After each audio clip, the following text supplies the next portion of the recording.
Gabriel's Gospel Grace, changing lives and kingdom building one stone at a time.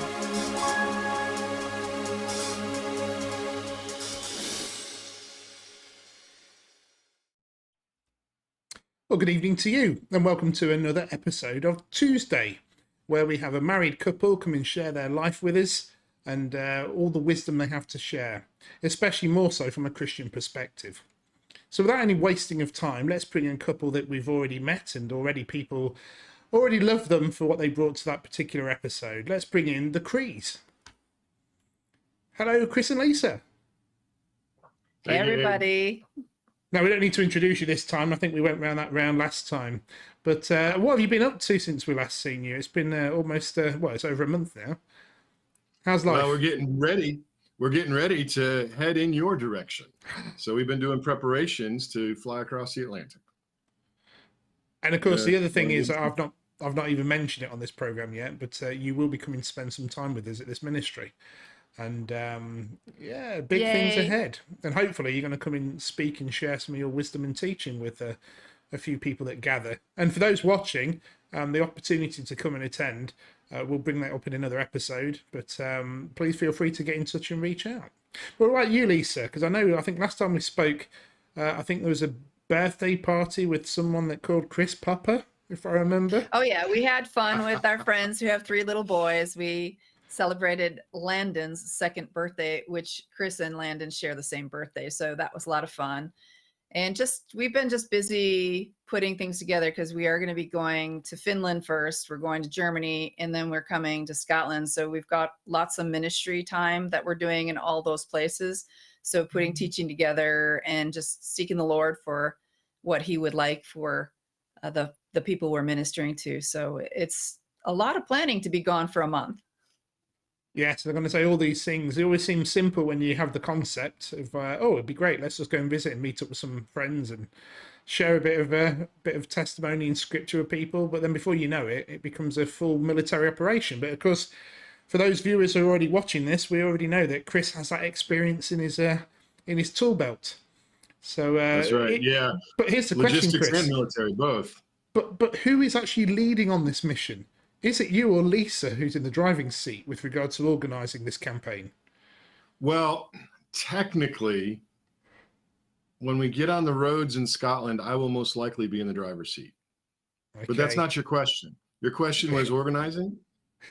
Lisa's the social director, so she does all of the contacts and all of that and puts the things in place. And we kind of talk it through, but I let her lead on that because one, she does a better job. She's the right person to do it.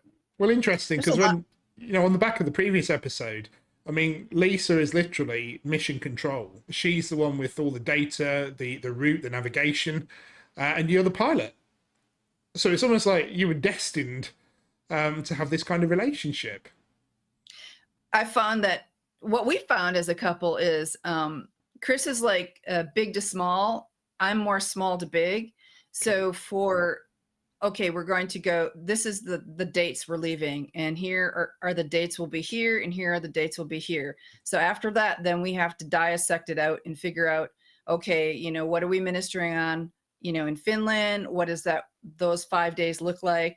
When are we going to hit flights to Germany? There's all these things you have to sort out. And then there's what times are we going to be spending with the actual pastors, and then they have families, so then the details of trying to sneak a little something like a present for the kids, it's just all these things you have to think about as you're traveling with one suitcase and a carry-on. Yeah. And then when we come back down to Scotland, there's just so many people that want to see us, and there are some places we'll be ministering, with your ministry being one of them. And so that's just making sure that this is not a holiday. This is a God-ordained ministry trip for our ministry. So basically, it's a work trip. It's a calling trip, kind of. When you love it. It's what we're passionate about, what we're called to do. But and we will get some downtime in there. We would definitely will get some time to enjoy with people we love. But it's primarily a work trip.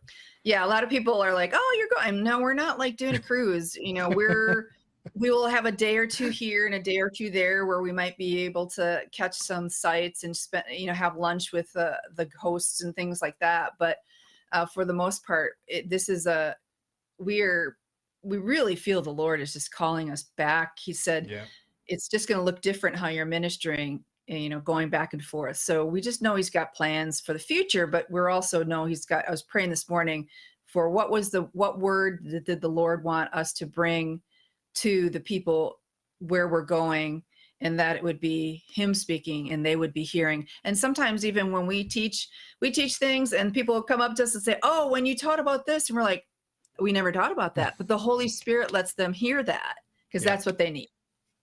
We're going to say it's interesting we've come onto this topic because this nicely leads into the theme I want to discuss today, which I'll come on to in a second. Because clearly, in the scenario you've just described, the fact that it is a working trip and you are kind of mission control with all the logistics and planning which is involved. I mean, even to get our conversation, I mean, I know it seems like I'm being lazy, but what's the phrase I heard the other day on the internet? I love this phrase. I don't believe in it, but it was brilliant. I suffer from time blindness. Someone referred to they can't know what the time is, and they're no good at telling the time. See, well, I don't have that problem. I was going to say I have a different explanation for a similar challenge. Well, for me, I've not exactly got the problem. I have a time zone blindness where I literally say to you guys, hey, listen, it'll be at this particular time in the UK, and I let you do the working out. There you go. No, that's fine. No, I thought you were getting on, like, see, Lisa says that, I like to say, the way I like to say it is that I'm very deadline motivated. Yep. And Lisa says that that's just a polite way to say I procrastinate.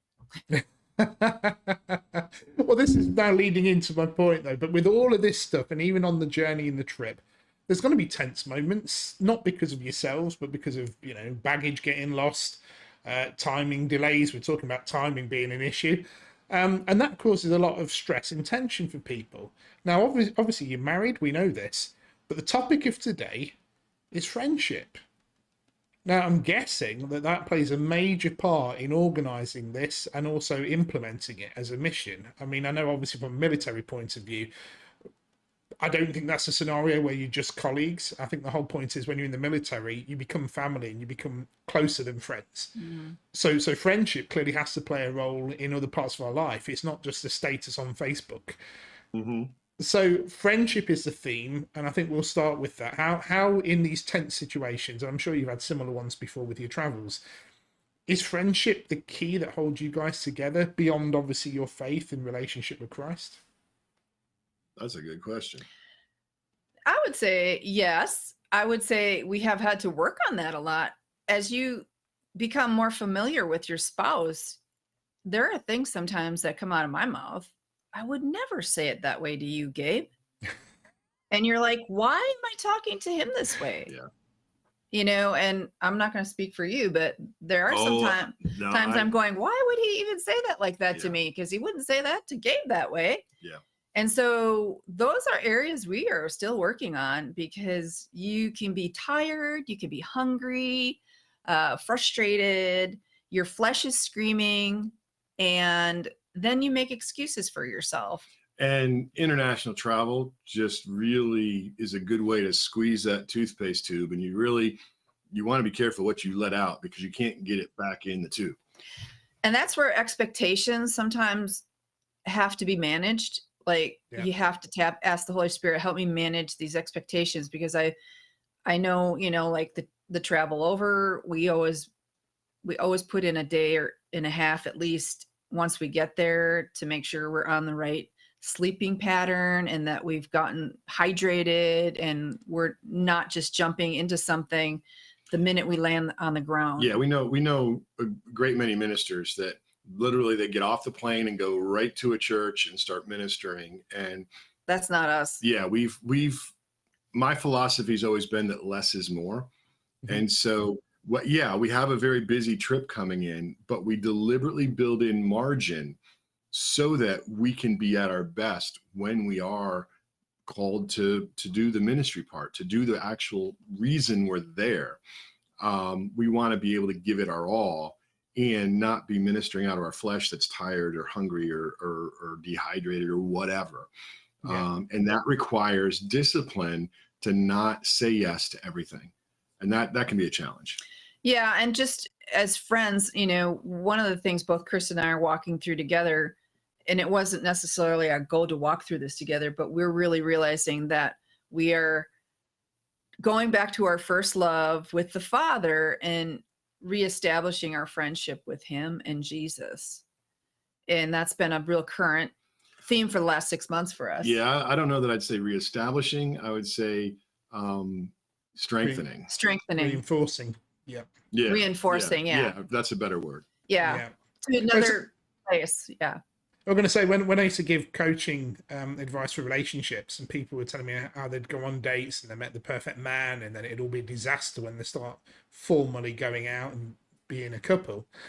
I always used to recommend people go on the first date to Tesco, which is a large retailer in the UK, for just mundane shopping, and go and do a shopping trip together. Because if you can't cope with something like that because it's too frustrating, then you'll never cope with life. But where some people have tested that and they've ended up having fun, it's been the most bizarre date they said they ever went on. But it actually gave the foundations for friendship. They actually realised there was a better way of finding out what they liked together as opposed to dislike.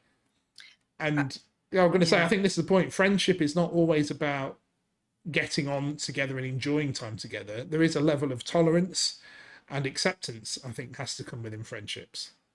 Agreed. And sometimes, flight gets canceled, bags get lost, whatever happens in a traveling situation, and it ramps up the frustration. And it's important, I think, especially for us, to realize that, okay, I'm getting frustrated, but I'm not upset with her. It's coming out at her. Yeah. And one of our friends, another married couple of ours, would talk about the NAT, and that there's an acronym for nearest available target. When you're frustrated, you just come out at whoever's close by, and it often is your spouse, unfortunately. This is something that comes up during driving. Yeah. I'm in the car I have with no idea him, what you're talking about. None. and he's frustrated at the people outside the car, but they cannot hear him. And I'm like, it's stressful for me. She doesn't need the play-by-play. I don't need the play-by-play. I don't need your frustration dumped at me. And then you're kind of trapped in the car. So we still deal with this sometimes. We're better at it. But also just knowing that, you get to know the personality of your friends. You get to know the personality of your spouse better and better. And your spouse, as a Christian, develops their relationship with the Lord, and they get softened as well and more controlled. But it's interesting. I would say, too, to anybody who is possibly looking at somebody as a potential future spouse, that if that person is not wanting to hang out in groups of people with you and only wants to hang out with you alone, that's a big red flag. Run for the hills. Get out, because you want to see how they interact with friends and family. You want to see how they deal with relational challenges outside of yourself. Yeah. And one of my recommendations both of us, we would recommend to people when they were in potential dating situations, I'd say, go look for friends, because if it develops into something more than that, awesome. That's a win. But if it doesn't, you still win because you gained a friend. I think that's important to think about, the fact that even when you're in them stressful times, probably the person you want at your side is your best friend. Mm-hmm. Right. So what's your views on being married to the person that is your best friend? Is that something that comes up often when you're sort of counseling people?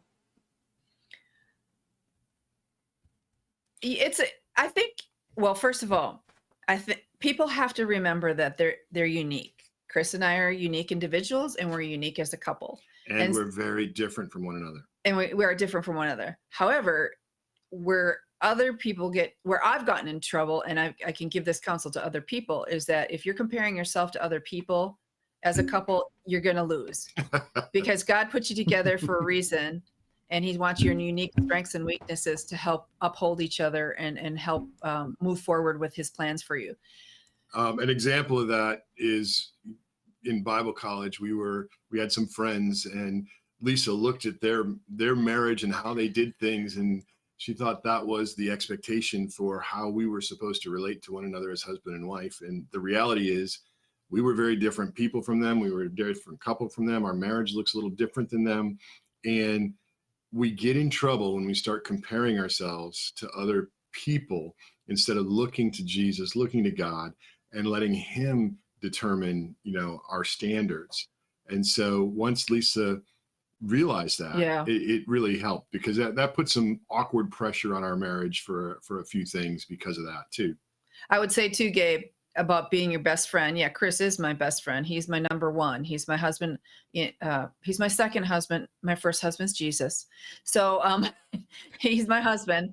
That's a joke, guys. I'm not, he's my first husband. But you know what I'm saying? I'm not joking about that. Jesus as your husband as well, because I have had to learn that Chris cannot give me everything I need. And I do need to look to my first husband, Jesus, for some of these things, because he's not going to ever be able to give me those things. And there's this sort of fantasy land thing that the person you marry is going to complete you. No, they don't complete you. You're paired together to complete something beautiful God has for you and for his kingdom and his purpose. But confusion. I would say that it's more correct to say they complement you. They complement you. Yeah. And I don't mean that hey, you look great today, which is still part of the role there, of course. Yeah. Right. But what I mean is that we bring very different things to the table. And one of the things that's helped me a lot is to learn to honor the things that she does bring to the table, and know that it's okay that they're different. I mean, if Lisa does some things differently than the way I do, and so when she does them, I don't get frustrated. I didn't do them the way I want them done. No, I'm just grateful. Hey, thank you for doing that. That's awesome. Yeah. And Chris is not going to be the person that, I think sometimes, particularly women, we want our husbands to just love everything we love. And if they don't love everything we love, oh my gosh, something's wrong. We're just in trouble. We're going down the tubes. I'm like, no, Chris is not ever going to really enjoy shopping the way I shop with my girlfriends. It's just not happening. And I don't expect him to enjoy that. I don't put that pressure on him anymore. We're not in a Hallmark movie. This is not how life works. So, no. And so there are many things I had to discover that probably weren't going to happen. Chris he's made tremendous strides to participate in things I enjoy, and vice versa. And those are things you learn to do as friends. And Lisa figured out that I'm bribable with coffee and chocolate. Yeah, right. If we will go shop, like, hey buddy, we're going to go to this coffee shop, and you can hang out there for a little while I go do my thing. And he's like, yeah, that works for me. And, so if we go with other couples, we kind of let the men, some guys do like to shop, but you kind of figure out what works for you. And then you do need to ask the Lord. We are not the couple that does 100% everything together. Although now working together in ministry, we've done more together than we ever have before. Yeah. The last 10 years, especially, but before that, I mean, we were very well established in our own lives before we were married. Right, so we weren't used to doing things with a partner or with a spouse. And so that's been a process of learning how to, I mean, when we were in Scotland, we were together 24/7. Yeah. It was the first time in our marriage, we only had one car. And we only needed one car. There was no need to have a second car there. So those kinds of things, and it was a process, because again, I had my way of doing things. Lisa had her way of doing things. And now all of a sudden we're trying to do the same things. And we had to sort through some of those differences and find out different ways that worked for both of us. We read a book I don't remember when we read that book, called Two Fleas and No Dog. It's a great book for married couples, because it's about, he's this, he's that, he's the problem. And then you realize, and then they're doing the same thing back, and you realize there's two fleas and no dog. You're both at fault. Yeah. Basically what you're saying is that, I'm the dog and they're the flea, and they're irritating me, and they're saying the same thing about you, and you realize you're both fleas. There's no dog. It just get over it and start working together. But one of the things the author had talked about was many times married couples get married and they now are in the same pool, but they're swimming in their own lanes. They're not swimming in the same lane. And so that can be very not a good thing. You have to learn how to get in the same lane.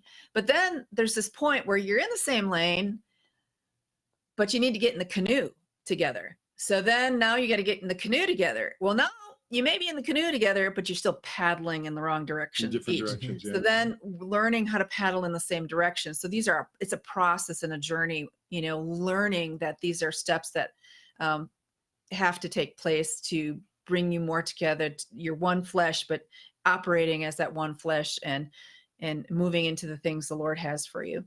And it can be challenging when it comes to decision making too, because, I'm Mr. Big Picture. I can see, what it's going to look like down the road.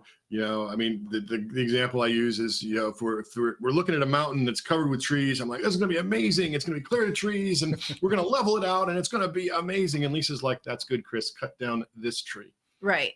Because she sees the details and I don't see the details sometimes. And so I need somebody to come through and look at them and help me focus on them from time to time. And likewise, Lisa needs somebody to help her see the big picture so that she understands where we're headed as well. So it's different strengths and different weaknesses. And as long as we honor the other person and honor what God brings to the table, what I've found is that helps me not get as frustrated by the things that are different from the way I think and do. And I think the thing you brought up earlier about this kind of the best friend is everything in your life, I don't think that's the case. I think it's quite healthy to have different friends with different interests. For example, if Chris was playing soccer, he probably wants to play with the guys, and it's because it's at the right threshold of challenge and ability. That's an outlet that he uses that means that he can get his frustrations out on the pitch and then come back home to his wife and get back on with that friendship. But I think the thing about a good friendship, especially a so-called best friend, is the fact that you grow together. I think other friendships, when you think back to school, and that's always frustrated me, people say, oh, I met so-and-so you knew from school and you should get together. Or even family, as kids, you got on well together. And I have to remind them that as an adult, we have nothing in common. We share a past, that's it. Yeah. Different values, different experiences, different interests, and different purpose now. So friendships is relevant to keeping a good relationship, but that best friendship isn't about it always works 100% all the time. It's the fact that you're still taking that same journey together and helping each other on that journey. Same as climbing a mountain. You know that if I'm with Chris, he gives me that confidence and I know that he wouldn't leave me behind. And Chris is thinking, if I'm with Lisa, them times I go to give up, she motivates me to keep me going. And I think that's what makes a good friendship. But on the subject of friendships, I mean, you said that when you come to the UK and you do the European tour, you're visiting friends in a working environment relationship. But how do you as a couple associate with friends? Because I've met other groups of Christians who they see talking to non-Christians as kind of part of their responsibility, but they wouldn't class them as friends. I mean, do you have non-Christian friends? What's your view on that particular topic? I just want to comment one thing before we jump on that question. Chris and I have a covenant together as a married couple. I don't have a covenant with my other friends. And that's a key. And you can study the word covenant. And that's huge when you kind of start to go into that. That book, actually, Two Fleas and One Dog, also has a great chapter on covenant and understanding that. But the key is that it's a entirely different class of relationship than any other friendship. And right. to be honest, that's why we're going to come to covenant probably as the next topic. But it is teasing we'll be prepared. We'll be ready. Because that's the thing, because obviously friendship is an important part. Either it's something that was there at the start or it's something that develops. But also then how does that friendship sort of integrate with other people? And I think in my previous episode, going back to John and Leslie a couple of weeks back, I talked about how when I moved to Scotland, I took everyone in my friend category and downgraded them to acquaintance. Now, at the end of the day, my relationship with them hadn't changed, but now there's this whole new tier called friend. And it's like, who's worthy of going into that? And what do I define as worthy? What's this new qualification to put people there? And even now, it's pretty sparse. It's quite an empty place. Well, and to your earlier question about friends with those who don't believe in Jesus, we have friends with people who don't believe in Jesus, but there's a different level of connection and conversation and fellowship. When we connect with somebody who believes like we do, we can talk about things that we don't talk about with non-believers because they have no frame of reference. They don't have a shelf to put it on. Yeah, it just doesn't. It's not a productive conversation, so we just don't go there. So yeah, there's levels of friendship, and a lot of it has to do with what we have in common or what we're passionate about. And for us, obviously, we're in full-time ministry. This is what God has called us to do. This is what we're most passionate about, is our relationship with Christ and helping others experience that to its fullness. So when we encounter people who and we have friends, we've had, long-term friends that don't believe like we do. But like you said, I look at it like a target, a bullseye. The most intimate person's in the middle, the center of the bullseye. Obviously Lisa's there for me. And then we have rings of intimacy that move out from there, and people are in different levels of that target. And some are just not in the target at all because they don't want anything to do with us. The people that we don't associate with are the people that have rejected us. We don't typically reject people outright.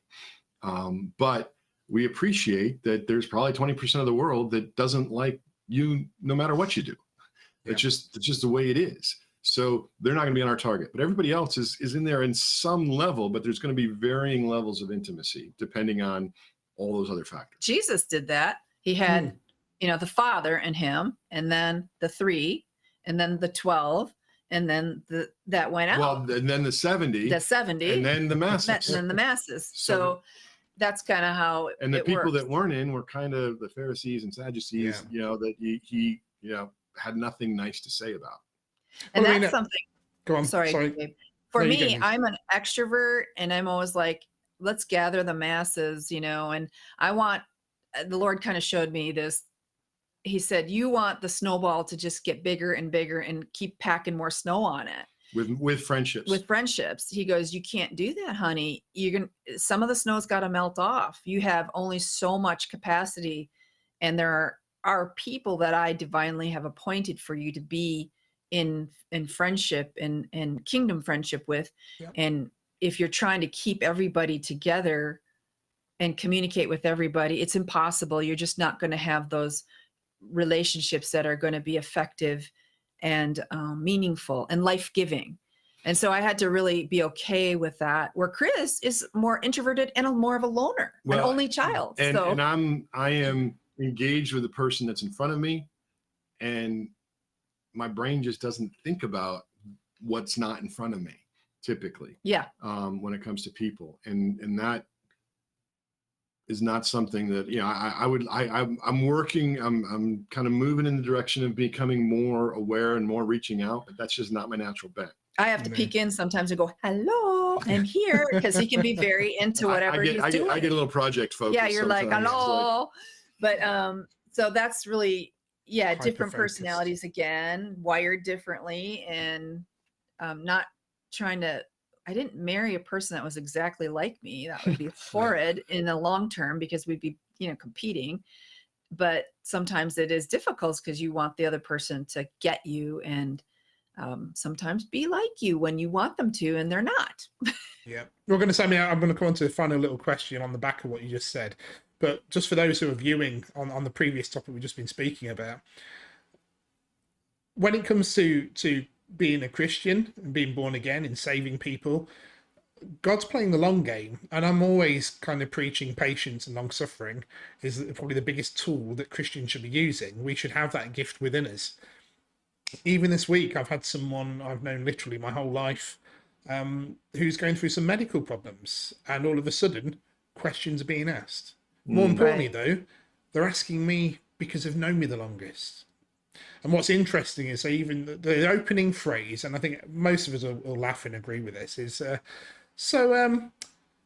you still doing that, Bible bashing stuff? Now, for some people, they might be offended by that, and I'm not, because you have to bear in mind that's their icebreaker.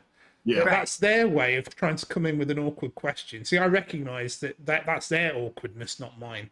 And my reaction to be receptive and say, yeah, well, actually, you know, I'm ministry now full time and I do all this stuff. Oh, okay. And then questions start to be asked. And I think that's the point. It's not about who's associated with you. I mean, there are people that are very weak-minded and can be led away from the Lord. But to me, that means they never actually got to know the Lord. They never got into that relationship. If you're in a relationship with someone, in a friendship, you know that person enough to say, well, you know, even my friendship is based on spending time with this person and I like to, so why would I walk away? So for those who are a little bit sensitive about this topic, I'd say just bear in mind, you're better to be in their life so that when the time comes, you're there to answer the questions and lead them to the Lord. But the final point... I'm sorry, I was just going to throw out there, it just popped in my head what you were saying there on the intimacy thing. Another advantage of intimacy, when we have intimacy, is that we begin to learn each other's character and nature and their wants and their preferences and how they think. I mean, I can predict some of how Lisa's going to respond sometimes, and likewise she can with me too. But we know each other well enough that if somebody was to throw out a false accusation against my wife, I'd be like, that's not her. That's not, I know her. That's not who she is. So I can filter that and reject it and say, no, that can't be true because I know her. You don't know her. I do. Right. That's not true. Yeah. So that intimacy comes in. It's likewise with God, that when we become intimate with God and learn his character and nature, when an accusation comes that God did such and such or that, no, that's not God. I know him. I know his character. I know his voice. That's not who he is. So that's an important thing that intimacy gives us as well. And I think actually, I mean, we're at the point we're going to need to end, but I think you've hit the nail on the head. I think the difference between a friendship versus acquaintances and colleagues and associates is the fact there is an intimacy there, an intimacy to know someone beyond the framework that you interact with them. So, for example, you kind of know your teacher and you know your classmates, but at the point you know them beyond the classroom, there's an intimacy, there's a connection. And at that point, that's now moving possibly more towards acquaintance/friend. And then, of course, the deeper you get with that intimacy, like you said, you've got the bullseye and it works outwards. That's the point. The intimacy moves to that point. And as we know, as Christians that are born again, it's our intimacy with Christ is that target we aim for. Interesting about the phrase of missing the mark when talking targets. But sadly, it is that time. We have run out of time again. But the good news is, hopefully we'll be seeing you literally in the flesh soon. Yes, we will. Is it today or tomorrow you're literally taking off? Well, depending on what day you air it, I believe we're flying to Finland today. Wow. Well, safe journeys, and we'll be seeing you soon. Amen. Thank you so much, Gabe. So there we are. That's the Crees sharing their intimacy with their relationship. And also to show that relationships take time. Friendships have to be developed. Even in a marriage, you might know someone all your life. You might have even known them from childhood. But people grow. There's other influences in people's lives. You don't know all of these. And in our day-to-day interactions with people, opinions change, we grow. That means our relationships dynamically keep evolving too. Now, as a Christian, that's part of what brings us together. That's the bit we share, that strengthens our core. But even the person you think you know the best, there's always room to grow a little more and share a little love. Enjoy your week. God bless.